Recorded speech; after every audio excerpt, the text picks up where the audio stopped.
Most of the things done in person are now done with virtual technology or communication.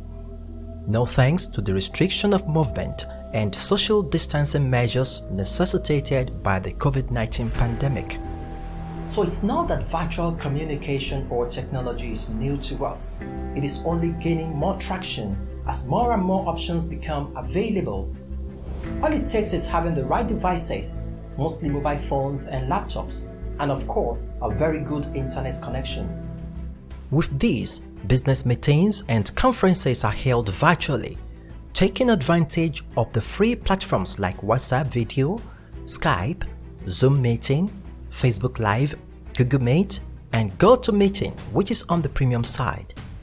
For instance, since the pandemic began, the Lagos State Executive Council meeting has held virtually. Virtual court sessions are also part of the realities.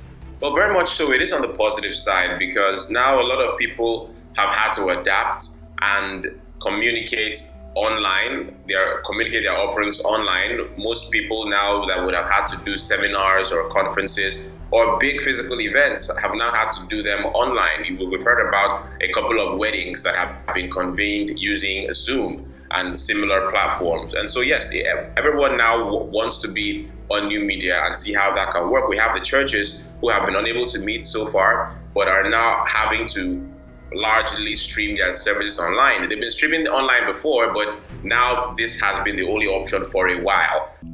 Kayode Sanni-Olodo, a cloud infrastructure expert, works with one of the global e-commerce companies in South Africa. He speaks on how working from home improves productivity. Personally, since the beginning of this pandemic, I've also been working from home, and I can tell you that I'm more productive working from home than going to the office. When I go to office on a regular day, once it's my closing time, I shut down my system and leave.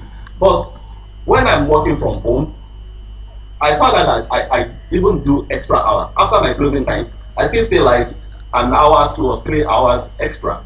Some of the extra time we do in the office, staying very late, doing office work, we can actually work from home and work effectively. The present times also unveil proliferation of online classes for students at all levels, as well as webinars and e-learning platforms on various areas of focus. Broadcast journalists and program producers on television are also not left out of these. Interviews are conducted virtually as against meeting up with the respondent or guest in person.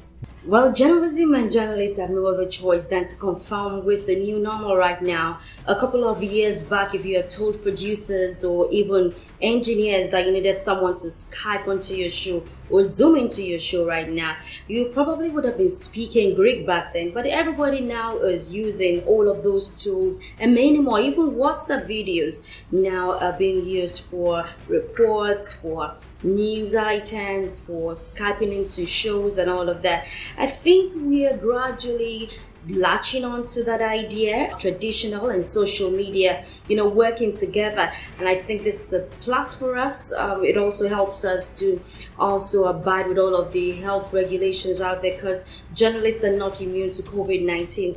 Apparently, this development brings to the fore the exposure and limitless interconnectivity across board, though it is driven by subscribing to internet bundles, which is relatively expensive in Nigeria, as it becomes obvious that virtual communication to a large extent saves cost, time, and gives room for more collaboration and improved productivity.